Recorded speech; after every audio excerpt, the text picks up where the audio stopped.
Bismillahirrahmanirrahim. Assalamualaikum warahmatullahi wabarakatuh. Alhamdulillah, alhamdulillahi wa kafa wassalatu wassalamu ala nabil mustafa. Allahumma arhamna bil waj'alhu lana imama wa nura wa rahmah. Allahumma nal Qur'an wa dzakirna minhu ma nasina. Allahumma 'allimna al-Qur'an wal bas'adna bihi. Allahumma ya muallima Ibrahim 'allimna wa ya mufahhima Sulaiman fahimna wa ya musabbir Ayyub sabbirna wa ya mu'ti Luqman al-hikmata atina al-hikmata wa fadla al-khitab. Allahumma la sahla illa ma ja'altahu sahla wa anta taj'alul hazna idza syi'ta sahla. Alhamdulillah rabbil alamin. Kita panjatkan puji serta syukur hanya kepada Allah Subhanahu wa taala yang mana atas limpahan nikmatnya, di antaranya nikmat mentadarusi Al-Quran. Alhamdulillah hingga detik ini, hingga malam ini kita masih bisa membersamai diri kita dengan Al-Quran. Salawat beserta salamnya kita haturkan kepada junjungan kita Nabi Muhammad SAW yang telah memikirkan umatnya, yang telah mengajarkan umatnya, yang telah memberikan petunjuk kepada umatnya bahwasanya Al-Quran adalah sebaik-baiknya petunjuk. Baik para jamaah, para hadirin, para peserta yang dirahmati Allah Subhanahu wa taala, sebelumnya izin menyampaikan berita duka dari ibu kita, dari orang tua kita, dari saudari kita, yaitu telah berpulang ke rahmat Allah Subhanahu wa taala, ibunda kami, ibunda kita semuanya, Ibu Fatmawati Hasan, yang merupakan salah satu peserta juga di Majelis Tadarus ini. Mudah-mudahan tentunya amal ibadahnya diterima oleh Allah Subhanahu wa taala, segala dosanya diampuni oleh Allah Subhanahu wa taala, dan juga keluarga, anak cucu dan kerabatnya yang ditinggalkan diberikan kesabaran oleh Allah Subhanahu wa taala. Dan juga marilah kita sama-sama mungkin mendoakan beliau agar diterima, diampuni oleh Allah Subhanahu wa taala. Alhamdulillah rabbil alamin, hamdan syakirin, hamdan na'imin, hamdan yuafi ni'amahu wa yukafi'u mazidah. Ya Rabbana walakal hamdu kama yanbaghi li jalali wajhikal karimi wa 'azimi sultanik. Allahumma salli ala Muhammad wa ala ali Muhammad kama sallaita ala Ibrahim wa ala ala Ibrahim innaka Hamidum Majid. Allahumma ighfir laha warhamha wa'afiha wa'fu anha wa akrim nuzulaha wa wasi' madkhalaha waghsilha bil ma'i wal thalji wal barad wa naqiha minal khataya kama naqaital thawbal abyad minad danas wa abdilha ya Allah daran khairan min dariha wa ahlan khairan min ahliha wa zawjan khairan min zawjiha wa dakhilhal jannata wa a'idha min azabil qabri wa azabin nar. Allahumma ja'al qabraha rawdatan min riyadil jinan wa la taj'al qabraha hufratan min hufarin nar. Ya Allah, ya Tuhan kami, ampunilah dia dan berikanlah rahmat kepadanya, berikanlah kesehatan padanya dan maafkanlah dosa-dosanya. Muliakanlah tempat kediamannya dan luaskanlah tempat masuknya. Cucilah dia atau bersihkanlah dia dengan air, dengan salju, dengan embun. Sucikanlah dia dari segala dosa sebagaimana engkau membersihkan pakaian yang putih dari kotoran. Berikanlah dia rumah yang lebih baik dari rumah sebelumnya. Berikanlah dia keluarga yang lebih baik lebih dari keluarga sebelumnya. Suami yang lebih baik lebih dari suami yang sebelumnya. Dan masukkanlah dia ke dalam surganya Allah, serta lindungilah dia dari siksa kubur dan juga siksa neraka. Ya Allah, ya Tuhan kami, lapangkanlah kuburnya dan juga jadikanlah kuburnya bagaikan taman-taman surga, dan janganlah engkau jadikan kuburnya layaknya lubang daripada lubang-lubang neraka. Amin ya rabbal alamin. Barakallahu fikum. Terima kasih banyak. Selanjutnya para hadirin, para peserta yang dirahmati Allah Subhanahu wa taala, yang pertama tentunya bagaimana kabar antum semua dengan Al-Qur'an, ya. Mudah-mudahan antum semua kabarnya baik dengan Al-Quran ya, kabarnya baik dengan Al-Quran, dan juga jangan ragu, jangan malu, jangan segan, maka sebarkanlah pertanyaan-pertanyaan simpel seperti ini, sederhana seperti ini kepada diri kita dan kepada kawan-kawan saudara kita atau orang-orang yang ada di rumah dengan kita. Ya.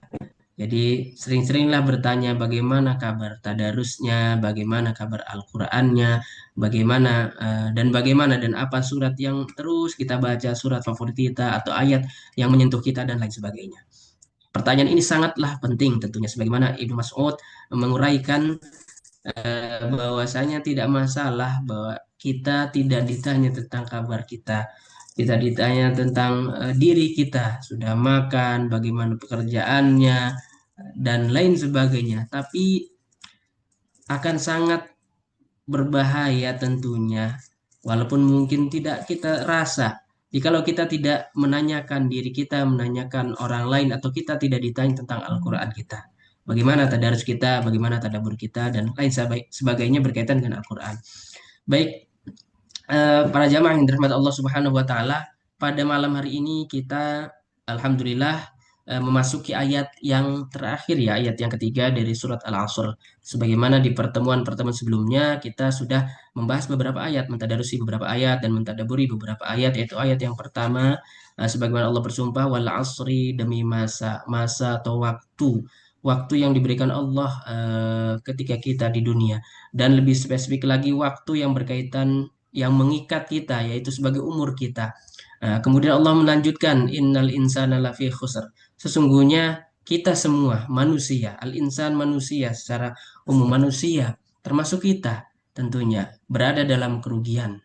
Karena betapa banyak waktu mungkin yang kita lewatkan, yang kita gunakan dengan sia-sia dalam artian kita tidak gunakan untuk beribadah kepada Allah, berbuat baik karena Allah dan lain sebagainya.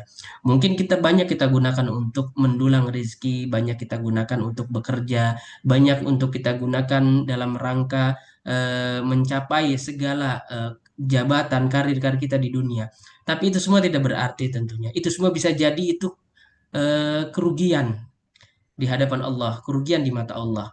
Oleh karena itu, di ayat selanjutnya, di ayat yang ketiga ini, kita akan merenungi, kita akan bertadarus mengapa demikian, mengapa kita rugi, ataupun apakah ada jalan keluar di setelah Allah kasih tahu, Allah beritahu kita bahwasanya kita ini atau manusia ini merugi. Apakah memang nyatanya benar-benar merugi ataupun ada solusi di sana? Nah, baik, sebelum kita lanjut, seperti biasa, silakan kita mari interaktif ya. Eh, ada sedikit beberapa pertanyaan pembuka. Menurut antum sekalian, pertanyaan pertama, siapakah orang-orang yang beruntung? Ya, siapakah orang-orang yang beruntung? Silakan jawab di kolom chat. Siapakah orang-orang yang beruntung?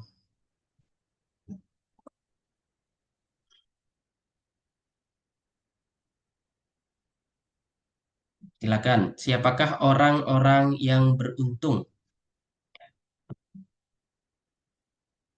Orang yang beriman, orang yang memanfaatkan umur untuk beramal, seorang yang beriman. Masya Allah.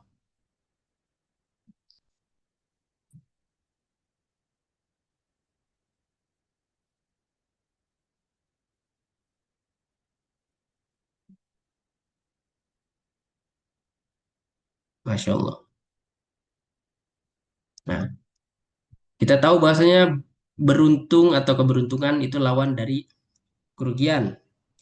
Terus, apa yang dapat kita lakukan untuk menghindari kerugian? Apa yang dapat kita lakukan agar terhindar dari kerugian? Beriman dan beramal soleh. Apa yang kita lakukan untuk menghindari kerugian? Ya, mencari untung. Apa? Bagaimana mencari untungnya? Memanfaatkan waktu. Masya Allah.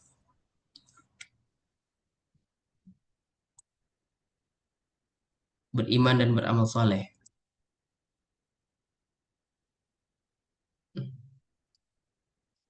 Masya Allah. berbuat baik. Baik.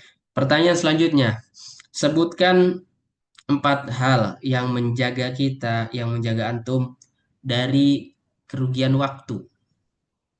Nah, sebagaimana disebutkan di ayat sebelumnya, kita semua ini manusia ini rugi, terutama rugi waktu. Sebutkan 4 hal yang dapat menjaga kita dari kerugian waktu di mata Allah. Dari kerugian di mata Allah. 4 hal yang dapat menjaga kita dari kerugian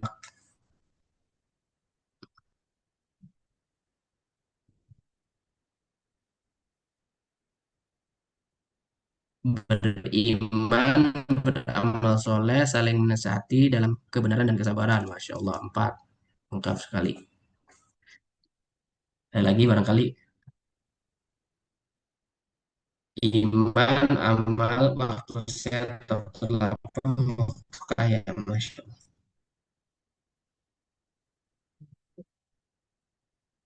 Iman, ilmu, amal. Baik. Pertanyaan yang terakhir. Dari 4 hal tadi, 4 hal ya, 4 hal tadi eh, dalam rangka menjaga dari kerugian, itu manakah yang sudah dilaksanakan? Manakah yang sudah dilaksanakan? Ya. Mana dari 4 hal tadi yang sudah dilaksanakan atau paling sering dilaksanakan?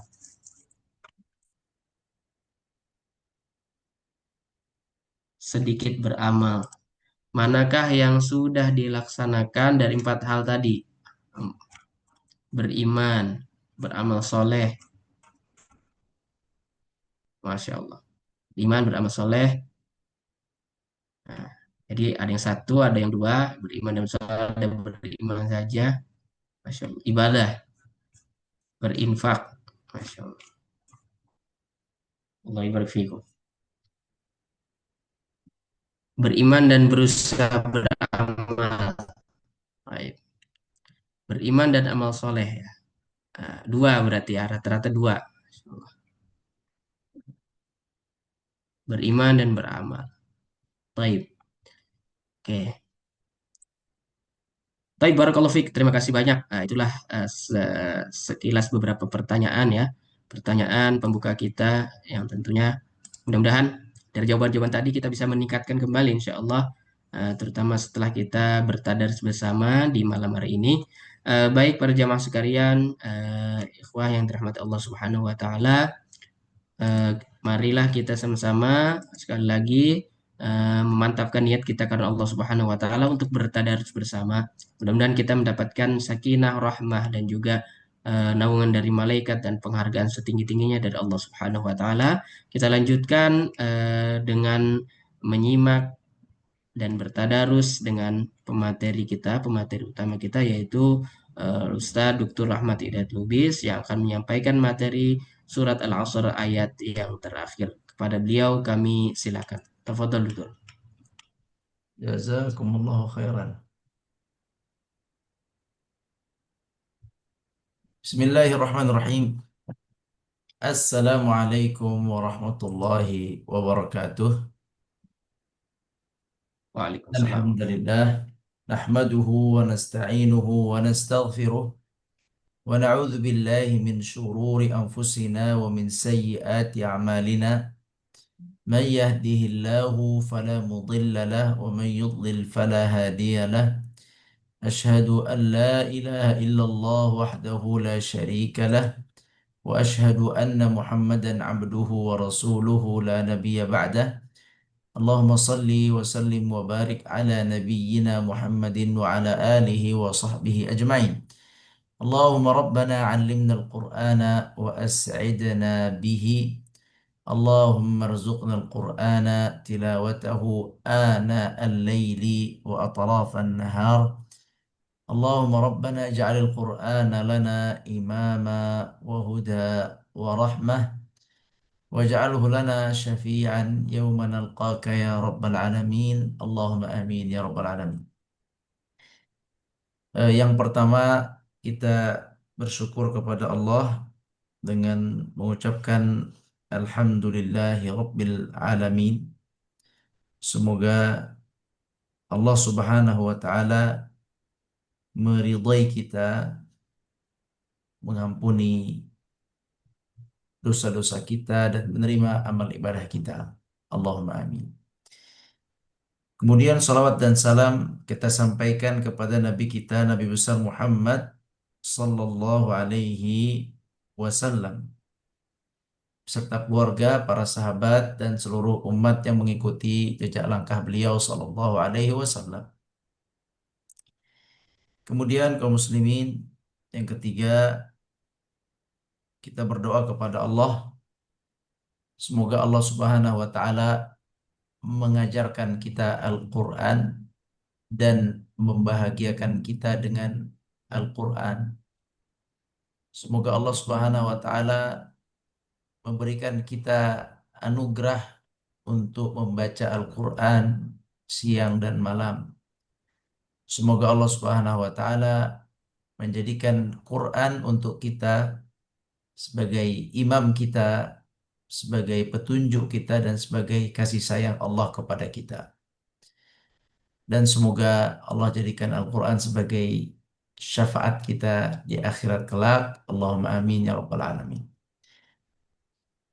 Yang kami hormati, kami muliakan pada para asatidz di Markaz Al-Hijaz dan Markaz Tadarus. Jazakumullahu khairan. Ada Ustadz Agus pembawa acara, ada Ustadz Amin, ada Ustadz Faiz, barakallahu fikum. Ada Ustazah Wardah, Ustazah Hanifah, dan Ustazah Mega, barakallahu fikum. Dan ada tim markas yang menyiapkan semua program ini. Jazakumullah khairan. Syekh Salman, barakallahu fikum. Ustaz Salman, semoga semua itu dibalas menjadi pahala yang memberatkan timbangan di sisi Allah Subhanahu wa taala. Allahumma amin ya rabbal alamin. Sebelum kita mulai, alhamdulillah tadi Ustaz Agus sudah sampaikan tentang takziah kita semua kepada Ibu Fatmawati Hasan yang beliau meninggal di umur 70 tahun. Allahumma ighfir laha warhamha wa'afiha wa'fu anha. Beliau rutin menghadiri kegiatan tadarus kita dan beliau berada di kelompok Ustazah Wardah. Alhamdulillah, ini adalah senikmat-nikmatnya kematian, yaitu saat sedang mempunyai amal soleh yang rutin, kemudian diambil oleh Allah Azza wa Jalla. Itu sebuah nikmat, ya. Husnul khatimah itu kata Nabi adalah, husnul khatimah adalah orang yang digunakan oleh Allah untuk beramal soleh atau didekatkan oleh Allah untuk amal soleh di akhir kehidupannya. Jadi kalau seorang itu meninggal dan saat hidup sebelum meninggal itu punya kegiatan amal soleh yang rutin, itu tanda husnul khatimah. Maka semoga insya Allah kita semua eh, menjadi saksi untuk beliau, Ibu Fatmawati Hasan, bahwa beliau adalah peserta di grup kita. Beliau adalah peserta Tadarus Al-Quran. Beliau telah mendahului kita, dipanggil oleh Allah Sang Pencipta yang menurunkan Al-Quran. Mudah-mudahan beliau mendapatkan tempat yang tinggi di sisi Allah Subhanahu wa taala. Allahumma amin ya rabbal alamin. Baik kaum muslimin dan rahmati Allah. Tadi sudah dikasih mukaddimah oleh Ustadz Agus. Sekarang kita simak tilawah oleh Ustadz Faiz. Nah, tafadhol Ustadz Faiz. Surat Al-Asr. Tafadhol. أعوذ بالله من الشيطان الرجيم بسم الله الرحمن الرحيم والعصر إن الإنسان لفي خسر إلا الذين آمنوا وعملوا الصالحات وتواصوا بالحق وتواصوا بالصبر صدق الله العظيم. Jazakumullahu khairan wa barakallahu fikum Ustaz Faiz. Taib. Hari ini kita akan bahas ayat yang terakhir yaitu illal ladzina amanu wa amilus salihati wa tawasaw bil haqqi wa tawasaw bis sabr. Eh, Sebenarnya ayat ini perlu dibahas satu persatu. Ada 4 poin di dalam ayat ini, yaitu illal ladzina amanu, kecuali orang-orang yang beriman, satu. Yang kedua, wa amilus salihat. Yang ketiga, wa tawasaw bil haqqi. Yang keempat, wa tawasaw bis sabri. Sebenarnya ini baik sekali jika dibahas satu satu sebab kebahagiaan, satu pertemuan. Jadi ada 4 pertemuan seharusnya, 4 kunci kebahagiaan. Namun karena waktu kita terbatas sehingga kita gabungkan 4 kunci kebahagiaan ini dalam satu pertemuan dan semoga Allah berkahkan. Baik, kita mulai penjelasan tentang ayat ini. Bismillahirrahmanirrahim. Eh, Kita tanya jawab seperti biasa. Allah Subhanahu wa taala berfirman, wal 'asr. Ustaz Agus tadi sudah sampaikan bahwa wal 'asr adalah demi waktu, demi umur kita. Baik. Ulama ada yang mengartikan kata wal 'asri yaitu waktu apa? Waktu asar. Wal 'asri waktu asar. Nah, bagi ulama yang mengartikan wal 'asri waktu asar, apa fungsi waktu asar bagi kita dalam menjalani kehidupan sehari-hari? Masih ingat? Waktu untuk muhasabah. Waktu asar, waktu untuk introspeksi diri, untuk melihat apakah hari ini saya sudah beramal saleh, apakah sudah tawasau bil haqqi, apakah sudah tawasau bis sabri. Ya. Jadi hari itu kita introspeksi diri, kita muhasabah di waktu asar, wal asr. Itu pelajaran yang diambil oleh ulama yang memaknai al-asr sebagai waktu asar, yaitu waktu di mana manusia untuk berintrospeksi diri karena hari akan habis. Hari akan habis, yaitu jika terbit, jika tenggelamnya matahari. Jadi menjelang habis waktu. Itu sudah dihitung habis satu hari jika sudah masuk waktu maghrib. Nah, karena dalam Islam hari pertama itu adalah maghrib. Hari pertama itu adalah maghrib. Baik. Jadi wal asri innal insana lafi khusrin. Innal insana lafi khusrin artinya sesungguhnya manusia benar-benar dalam kerugian. Kerugian yang Allah sampaikan di ayat kedua ini didahului oleh sumpah dan 2 penekanan. Berarti rugi di sini adalah rugi yang sangat besar atau rugi yang biasa saja. Rugi yang besar atau rugi yang biasa saja, yang sangat besar. Alasannya atau dalilnya kenapa kita katakan rugi sangat besar? Sebab Allah bersumpah, aku bersumpah kata Allah, demi waktumu, demi waktu, demi umurmu, bahwa kamu manusia benar-benar sungguh-sungguh dalam kerugian. Jadi kerugian di sini menjadi besar sebab didahului sumpah Allah dan dua kata penekanan. Baik, berarti kita harus merasakan kerugian jika kita tidak melakukan yang Allah inginkan. Nah, sekarang kita mau memahami kembali apa arti rugi. Masih ingat arti rugi? Masih ingat apa itu arti rugi? Rugi di mata manusia itu apa? Rugi di mata manusia adalah berkurangnya modal, rugi materi. Betul. Rugi, kata rugi khusr itu artinya berkurangnya materi atau berkurangnya modal atau berkurangnya harta.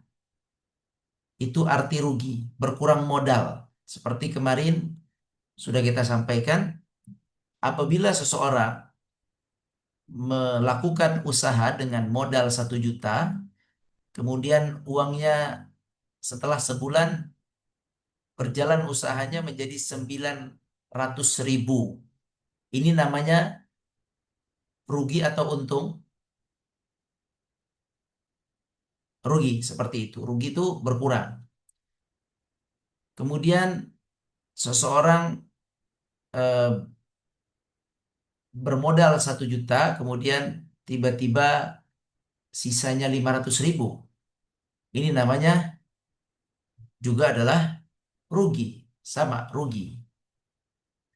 Tetapi kerugian ini yang tadi Anda sampaikan, yakni berkurangnya materi dari 1 juta menjadi 800.000, menjadi 500.000, menjadi 300.000 berkurang, itu rugi menurut manusia. Jadi menurut manusia, rugi itu adalah takarannya materi. Kacamata manusia seperti itu. Ada uang 1 juta, hilang 500.000. Ini rugi atau untung? Hilang, diambil orang. Rugi atau untung? Ini rugi dalam pandangan manusia. Betul, itu rugi. Tapi dalam pandangan manusia. Ada uang. Ya, ada uang. 1 juta. Kita sedekahkan 500.000. Kita keluarkan 500.000. Berkurang atau tidak? Dulu, kita keluarkan 500.000. Kita keluarkan 500.000 untuk sedekah. Berkurang. Berkurang. Bagi orang-orang yang tidak beriman, bagi orang yang tidak beriman, uang 1 juta disedekahkan 500.000, bagi orang yang tidak beriman, itu rugi bagi dia. Bagi dia itu suatu pengurangan, suatu kerugian. Makanya dia tidak akan kuat bersedekah, orang yang tidak kuat imannya. Ya, kecuali orang yang imannya kuat. Tadi dulu. Tapi secara umum, apabila uang itu 1 juta, kemudian dikeluarkan sedekah jadi 500.000, berkurang. Bagi orang yang tidak beriman atau bagi orang yang lemah imannya, ini dia bisa menilai rugi. Dia bisa menilai rugi karena berkurang nominalnya. Karena berkurang nominalnya. Itu kacamata manusia. Jangan salah, itu kacamata manusia. Jadi hilangnya modal, hilangnya harta, berkurangnya modal, berkurangnya harta di mata manusia kebanyakannya itu adalah sebuah kerugian, sebuah kekurangan itu di mata manusia. Tetapi di mata Allah sama sekali tidak ada hubungannya kerugian itu dengan harta. Sama sekali tidak ada hubungannya. Untung ruginya manusia di mata Allah, Sang Pencipta kita, tidak ada hubung kaitnya dengan harta sedikit pun. Misal, ada orang pembisnis besar, dia punya 2 perusahaan, miliaran. Kemudian jatuh habis 50 miliar atau 10 miliar. Habis uangnya. Di mata Allah, apakah dia merugi? Di mata Allah. Apakah dia dianggap rugi? Belum tentu. Belum tentu. Kenapa belum tentu? Ada orang punya bisnis 50 miliar. Habis semua. Tersisa misalnya 1 miliar. Di mata Allah, apakah dia pasti rugi? Apakah dia pasti rugi di mata Allah? Belum tentu. Belum tentu. Di mata manusia pasti rugi. Karena hitungan manusia 50 miliar jadi 1 miliar. Itu udah pasti rugi dalam manusia melihatnya. Tapi di mata Allah belum tentu. Cara Allah melihat tidak sama dengan cara kita melihat. Belum tentu. Karena patokan cara melihat Allah bukan di materi. Tidak ada hubung kaitnya. Kemudian di mana kacamata Allah? Kacamata Allah adalah di 4 poin ini. Yaitu beriman, beramal soleh, tawasau bil haqqi, tawasau bis sabri. Menasehati dalam hak, menasehati dalam sabar. 4 ini. Yani apabila seseorang itu memiliki harta sekian triliun, kemudian bangkrut, hilang hartanya, di mata Allah belum tentu rugi. Yang Allah lihat adalah apakah dia saat itu tetap beriman atau tetap beramal soleh atau tidak. Itu patokannya. Selama ketika dia bangkrut, habis uangnya, dia tetap beriman dan dia beramal soleh, bahkan dia mungkin menambah amal solehnya, atau dia kemudian menambah tawasau bil haqqi, tawasau bis sabr, maka dia tidak sedikit pun dianggap merugi di mata Allah. Karena di mata Allah bukan masalah harta. Ini kaidah penting kaum muslimin untuk difahami. Juga kalau keberuntungan, misal seseorang mendapatkan keuntungan, modalnya 1 miliar, terkumpul hasilnya menjadi 50 miliar misalnya. Ini di mata Allah bukanlah sebuah keuntungan. Di mata manusia keuntungan, tapi di mata Allah belum tentu sebuah keuntungan. Belum tentu. Seperti yang sudah Anda sampaikan di ayat yang kemarin, pekan kemarin, bahwa ada orang dalam Al-Quran disebutkan, man lam yazidhu maluhu wa waladuhu illa khasara. Ada orang-orang kata Allah yang dia hartanya bertambah, bertambah pula kerugiannya. Ya, ada orang yang hartanya bertambah, bertambah juga kerugiannya. Bertambah anaknya, bertambah kerugiannya. Coba kita ulangi apa tadi di surat Nuh ya. Kata Nuh bercerita bahwa ada manusia bertambah harta, bertambah apa? Bertambah harta, bertambah ruginya. Bertambah harta, bertambah rugi. Ini, nah, bertambah harta, bertambah rugi. Di dalam kacamata siapa? Kacamata Allah. Karena hartanya membuatnya jauh dari Allah. Jadi harta bertambah menjauhkan dia dari iman, amal soleh, tawasau bil haqqi, tawasau bis sabri. Maka harta yang seperti ini adalah harta yang menambah kerugian kepada pemiliknya, kepada yang mendapatkannya. Jadi sekali lagi, rugi di mata Allah tidak ada hubung kaitannya dengan harta. Rugi di mata Allah adalah berkaitan dengan 4 ini. Dan keuntungan di mata Allah tidak ada hubungan dengan harta.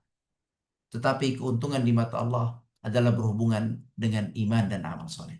Sekarang gini, sekarang Anda mau tanya antum. Antum mau untung di mata Allah atau di mata manusia?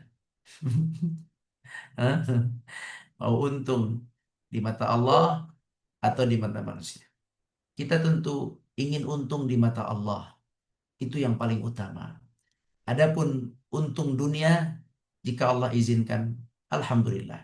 Jika tidak, yang penting kita tidak merugi tentang di mata Allah. Itu saja. Kita harus mempertahankan sisa umur kita. Jangan sampai merugi di mata Allah.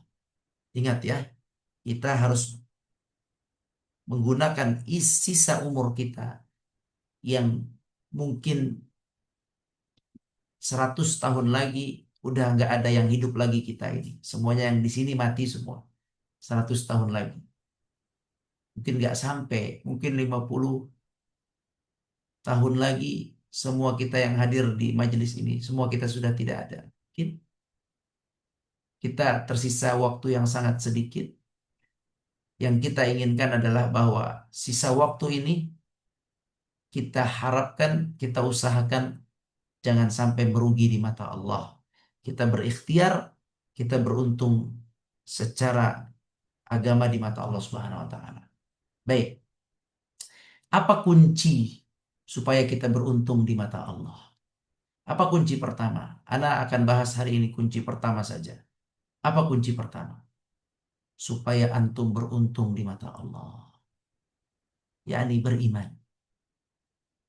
Illalladzina amanu. Ini kunci yang paling besar. Ini inti dari kunci untuk melepaskan diri dari kerugian. Iman. Baik. Beriman. Beriman itu kepada yang gaib atau kepada yang terlihat. Iman itu adalah ke yang tidak terlihat atau yang terlihat? Yang gaib. Kalau yang terlihat itu menjadi fakta. Tidak perlu diimani, fakta sudah terlihat. Ainal yaqin. Sudah kelihatan. Tapi yang perlu diimani adalah yang tidak terlihat. Diimani dengan qalb, dengan hati. Iman. Baik. Ana ingin tanya. Dunia itu, yang dunia itu zahir, nampak, atau makhfi, tidak nampak. Dunia nampak atau tidak nampak? Zahir. Nampak. Baik. Akhirat. Kehidupan akhirat. Kebangkitan surga neraka. Surga, nikmat surga. Azab neraka. Dibangkitkan. Nampak atau tidak nampak? Tidak nampak. Gaib. Gaib. Baik. Ternyata keuntungan itu apabila meyakini yang nampak atau yang tidak nampak. Keuntungan di mata Allah itu meyakini yang zahir atau yang tidak zahir, yaitu yang gaib, akhirat, yang tidak nampak. Yang kita yakini yang tidak nampak, yakni yang khafi, yang akhirat, yang tersembunyi, itulah kunci keberuntungan yang pertama. Makanya kalau kita baca surat Al-Baqarah ayat 3, Allah berfirman, Alif Lam Mim, dzalikal kitabu la raiba fihi hudan lil muttaqin. Alif Lam Mim, kitab itu, dzalikal kitabu la raiba fihi, tidak ada ragu di dalamnya, huda, petunjuk, lil muttaqin, petunjuk bagi orang yang bertakwa. Orang yang bertakwa, yaitu ayat pertama, ayat ciri pertama, alladzina yu'minuna bil hudan lil muttaqin, alladzina yu'minuna bil ghaib. Bil ghaib. Naam. Orang yang bertakwa itu adalah yang beriman dengan yang gaib, wa yuqimunas shalah. Baru mendirikan salat. Mana didahulukan? Mana yang lebih penting? Al-iman atau wa yuqimuna shalah. Yu'minuna bil ghaibi wa yuqimuna shalah. Mana lebih penting? Al-iman. Yang sholat banyak, sholat Jumat banyak, sholat Id banyak. Tetapi yang beriman dengan keimanan yang kokoh itu belum tentu banyak. Antum beriman, barang siapa yang mengimani Allah, antum tidak akan berani bermaksiat di dalam kesendirian. Barang siapa beriman kepada Allah, bahwa Allah senantiasa melihatnya, dia nggak akan berani bermaksiat walaupun tidak dilihat, tidak ada di kampungnya. Dia tidak akan berani bermaksiat walaupun tidak ada orang yang melihatnya. Karena dia meyakini Allah wujud, Allah maha melihat, maha mendengar.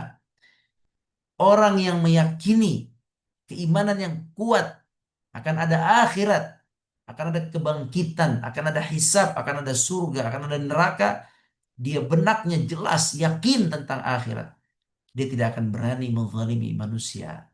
Dia tidak akan semena-mena dalam kehidupan dunia. Al-iman, keimanan yang kokoh, meyakini sesuatu yang tidak terlihat, meyakini Allah, meyakini malaikat, meyakini para rasul terdahulu yang dikisahkan dalam Al-Quran dan yang tidak dikisahkan juga, meyakini kitab suci bahwa itu benar wahyu dari Allah, meyakini hari akhirat, meyakini qadar dan qadar dari Allah, itu kunci kebahagiaan di mata Allah Subhanahu wa taala. Itu kuncinya.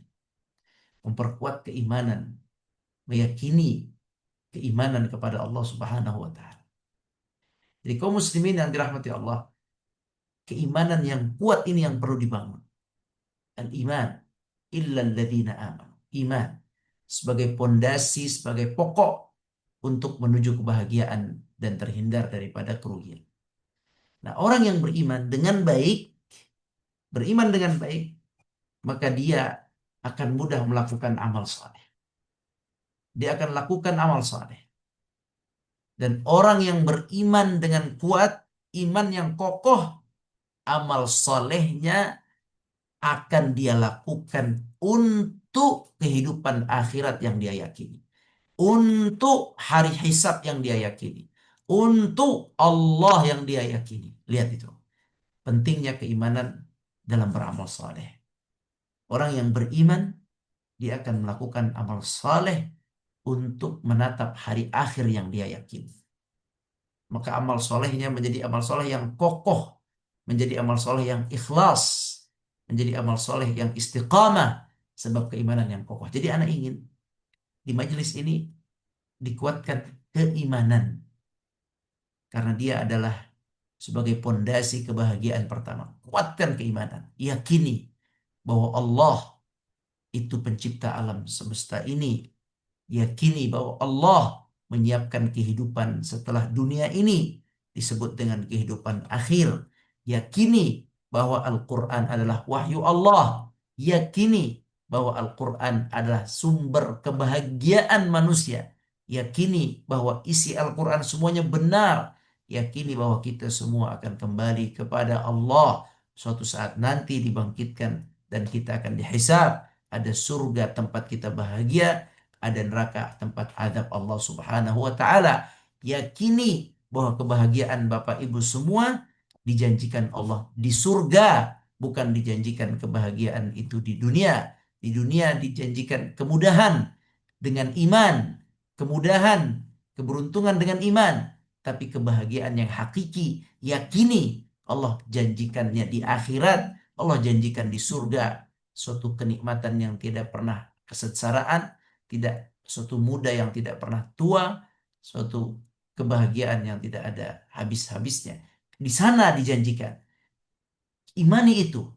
Dan orang yang beriman dengan kuat tentang akhirat, tentang yang gaib, maka iman itu akan menghantarkan kepada amal saleh yang baik, yang tulus, ikhlas, yang istiqamah.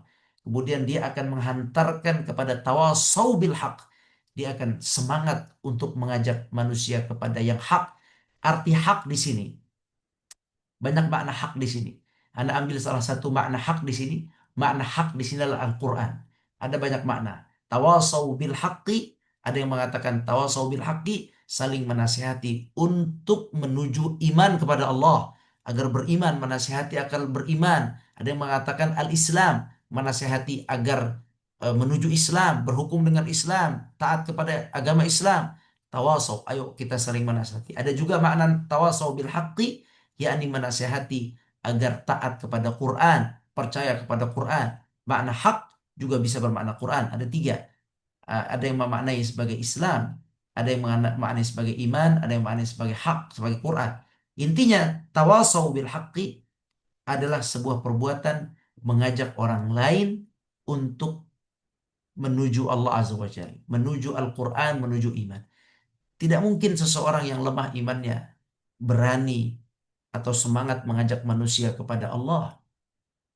Dan di sini bukan hanya mengajak, tawasau, dan dia siap untuk diajak. Dia siap dinasehati. Kalau salah hukumnya, dia siap. Tadi pagi anak sempat pulang dari masjid, subuh agak jauh, kajian subuh nggak jauh sekali, tapi jalan kaki. Eh, Ana ditanya, kenapa jalan kaki saat Ana bilang Ana mau olahraga. Terus dia bilang gini, jamaah tapi berilmu.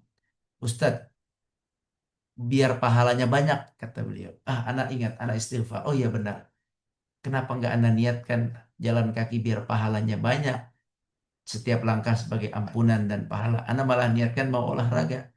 Ya, berarti ini ada kesalahan. Ada kesalahan yang perlu Anda tambah niatnya. Anda supaya mudah-mudahan dengan jalan kaki dapat pahala lebih banyak, dapat kesehatan juga. Nah, ini kita terima, dia kasih masukan. Kita terima. Jadi tawasau bil haqqi. Kita menerima nasihat dan kita juga semangat untuk memberikan nasihat menuju jalan Allah Subhanahu wa taala. Terus tidak hanya itu, orang yang memiliki keimanan yang kokoh, maka dia juga akan menasehati orang lain untuk sabar dalam berjuang di jalan Allah, sabar dalam mentaati Allah, sabar dalam musibah, sabar dalam mendidik, sabar dalam memberikan tawasau bil haqqi, sabar dalam iman, sabar dalam amal soleh. Jadi orang yang imannya kuat, dia akan mampu menyabarkan dirinya, ya dia nerima nasihat sabar dan dia mampu memberikan nasihat sabar kepada orang lain. Nah ini 4 kunci kebahagiaan, tapi inti dari kunci kebahagiaan 4 ini ada di iman, ada di iman yang kokoh. Barang siapa yang kokoh imannya, maka amal soleh akan mudah dia lakukan. Tawasau bil haqqi, semangat untuk mengajak kepada yang hak, kepada agama Allah dia akan lakukan. Dan tawasau bis sabri, semangat untuk bersabar dia akan lakukan. Orang yang imannya kuat, insya Allah dia bisa lebih sabar, dia bisa lebih kokoh dalam menjalankan kehidupan, dalam ketaatan, dalam musibah. Nah, mudah-mudahan Allah Subhanahu wa taala memberikan kita iman yang kuat, ya, iman yang kuat, yang kokoh, yang dapat menghantarkan kepada amal-amal soleh setelahnya, yaitu amilus solihat wa tawassaw bil haqqi wa tawassaw bis sabr. Baik, mungkin itu penjelasan secara umum tentang 4 kunci kebahagiaan. Silakan kita berdiskusi dengan para tutor di grupnya masing-masing.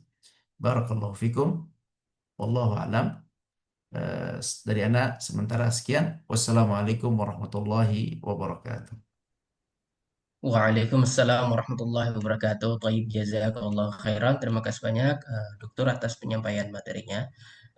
Baik para ikhwan sekalian, para jamaah yang dirahmati Allah Subhanahu wa taala, kita memasuki sesi dengan para tutor. Di sini ada Ustazah Hanifah, ada Ustazah Wardah, ada Ustazah Mega, ada Ustaz Faiz, ada Ustaz Amin, dan ada saya sendiri.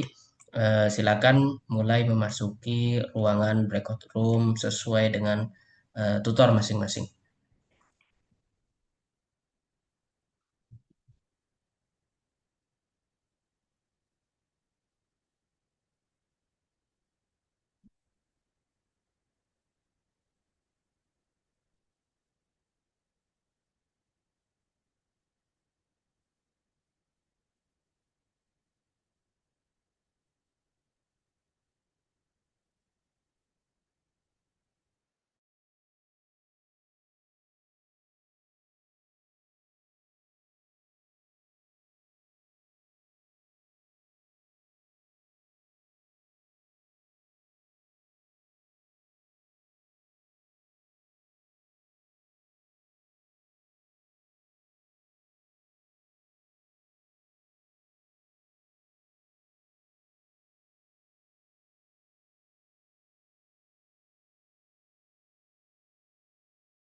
Baik, untuk keberkahan, mari kita minta tolong sama Allah.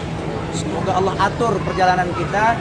Allah langkahkan kaki kita sesuai kehendak Allah, langkah yang terbaik. Jadi tolong mudah-mudahan semuanya bisa ikhlas.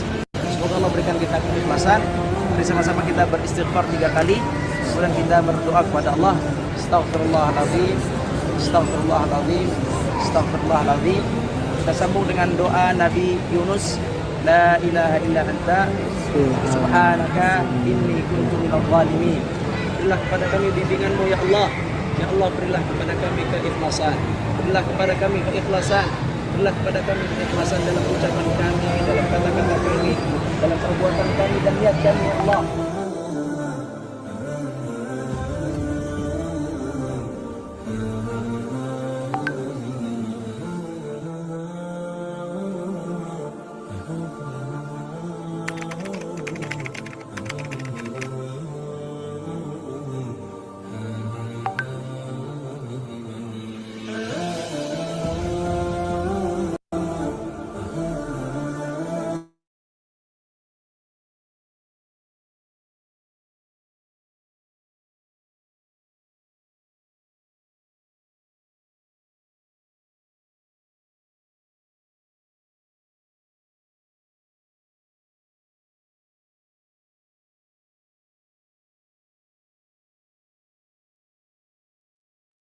Baik, alhamdulillah kita sudah memasuki sesi breakout room dengan para tutor.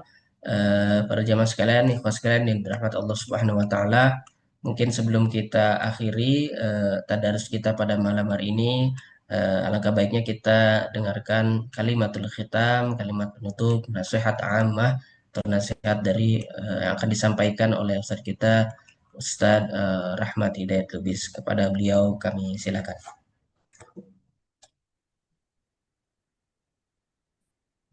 Jazakumullah khairan barakallahu fikum Ustaz Agus. Eh, Seperti kita tahu bahwa wal asr adalah Allah bersumpah, innal insana lafi khusr. Allah bersumpah bahwa hari-hari kita, umur kita itu dalam kerugian. Umur manusia dalam kerugian. Oleh karena itu, setelah surat ini kita berkomitmen, kita tazkiyah diri kita untuk setiap hari muhasabah diri. Setiap hari muhasabah diri, muhasabah introspeksi diri, wabil khusus di waktu asar, ya. Karena waktu asar waktu introspeksi diri. Jadi kalau sudah waktu-waktu asar masuk, ba'da asar, jam 4, setengah 5, jam 5, sebelum maghrib, introspeksi diri, sudahkah saya amanu, memperkuat keimanan saya? Sudahkah saya bernambah iman hari ini? Wa amilus salihat, sudahkah saya mengerjakan amal-amal soleh rutin hari ini? Salat duha saya, sedekah saya, tilawah saya, Quran saya, sudah atau belum? Kemudian tambah lagi, watawasau bil haqqi, sudahkah saya hari ini menerima nasihat agama Allah, nasihat iman, dan atau memberi nasihat kepada orang lain tentang yang hak, tentang yang iman, yang benar. Introspeksi diri, lihat saya hari ini sudah ada belum menerima nasihat kebenaran atau menasihati kebenaran. Tawasau, menasihati bisa dengan tulisan, bisa dengan ucapan. Tawasau, wasiyah. Kutiba alaikum idza hadara ahadakumul maut in taraka khairanil wasiyah. Al wasiyatu, memberikan wasiat, pesan, bisa dengan lisan, bisa dengan tulisan. Itu cara melakukan tawasau. Sudahkah hari ini ana tawasau bil haqqi, menyampaikan kebenaran atau mengajak orang kepada iman Tadi kata haqqi bisa iman, bisa Islam, bisa Al-Quran. Sudah nggak hari ini saya ngajak orang kepada Quran? Sudah nggak saya hari ini mengajak orang kepada iman? Sudahkah hari ini saya mengajak hamba Allah kepada Islam, kepada ajaran Islam, baik dengan lisan ataupun dengan tulisan, baik kepada anak kita, teman kita, atau kepada diri kita sendiri, pada diri kita sendiri. Sudah belum? Karena tawasau dua sisi, dua sisi, ke orang lain dan ke diri kita sendiri. Kita nerima dan kita mengeluarkan. Sudah belum? Itu kita introspeksi diri ketika asar, waktu asar. Kemudian tidak cukup di situ, ada satu lagi kunci yang keempat, kunci kebahagiaan, yaitu tawasau bis sabri. Kita introspeksi diri, hari ini saya sudah menasihati diri saya untuk sabar atau belum? Saya sudah menasihati orang lain untuk sabar atau belum? Saya sudah eh, menerima nasihat sabar atau belum? Saya sudah menasihati sabar atau belum? Jadi wal asri, demi waktu, demi umur kita, demi waktu asar, kita setiap hari harus merasa ada potensi rugi. Wabil khusus di waktu asar, silakan introspeksi diri. Sudah nambah iman atau belum? Sudah beramal soleh yang ditargetkan atau belum? Sudah menasehati dan menerima nasihat kebenaran atau belum? Sudah menasehati sabar atau menerima nasihat sabar atau belum? Barang siapa yang ingin beruntung dengan keberuntungan yang hakiki, 4 poin itu setiap asar direnungi. Mudah-mudahan ayat ini cukup bagi kita untuk menjadi lebih baik setelah ini, menjadi sebuah hari yang lebih berarti dan bernilai di mata Allah Subhanahu wa taala dengan kaidah surat Al-Asr. Maka wajar kalau kata Imam Syafi'i cukup surat Al-Asr menjadi kaidah bagi seorang mukmin. Jika hanya turun Al-Asr tidak perlu yang lain, karena benar sekali. Kalau hanya Al-Asr yang turun cukup. Setiap asar introspeksi diri sebelum maghrib dengan 4 poin tadi. Sudah nambah iman belum? Sudah beramal soleh belum? Sudah menasihati diri kepada yang hak atau orang lain pada yang hak belum? Sudah menasihati diri untuk sabar atau orang lain untuk sabar belum? 4 itu dilihat, kemudian dikejar sampai sebelum maghrib, atau bahkan maghrib pun kejar lagi sampai sebelum tidur. Mudah-mudahan bermanfaat. Surat Al-Asr jadi surat yang baik buat kita, jadi lebih baik insyaallah setelah surat Al-Asr ini. Barakallahu fikum wallahu a'lam. Baik, barakallahu fiik. Terima kasih banyak Dokter atas kalimatul khitam, kalimat penutup dan nasihat pada malam hari ini. Alhamdulillah kita sudah menyelesaikan tadarus surat Al-Asr. Tentunya mudah-mudahan bisa kita tazkiyahi bersama-sama, tazkiyahi dengan meyakini sepenuhnya apa yang pesan-pesan yang ada di dalamnya dan juga kita amalkan.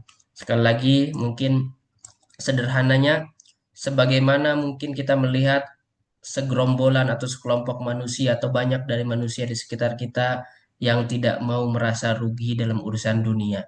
1.000, 2.000, 10.000, bahkan 100.000 pun tidak mau rugi. Dan kita pun harus bisa membalikan itu semua. Tapi tidak dengan merubah sikap tidak mau ruginya. Kita tidak mau rugi dalam urusan akhirat. Jangan sampai kita merugi, jangan sampai kita melewatkan 1 detik, 1 menit pun untuk tidak melakukan hal-hal yang Allah inginkan tentunya di ayat yang ketiga ini. Jadi kita tidak boleh ada sikap eh, membuang-buang waktu, menyia-nyiakan waktu. Tidak boleh, kita tidak boleh merugi pokoknya. Tidak mau rugi. Jangan sampai kita merugi. Nah, sedikit pun. Kita manfaatkan 4 hal tadi, kita amalkan 4 hal tadi, kita yakini, kita usahakan, kita upayakan. Mudah-mudahan ini tentunya cukup bagi kita dalam menjalankan sisa hidup kita di dunia ini sebagai bekal untuk menjemput akhir kita, untuk menemui akhirat kita nantinya tentu. Baik, terima kasih banyak jamaah sekalian ya rahmat Allah Subhanahu wa taala. Insyaallah sampai berjumpa kembali di pekan selanjutnya di tadarus surat Al-Humazah.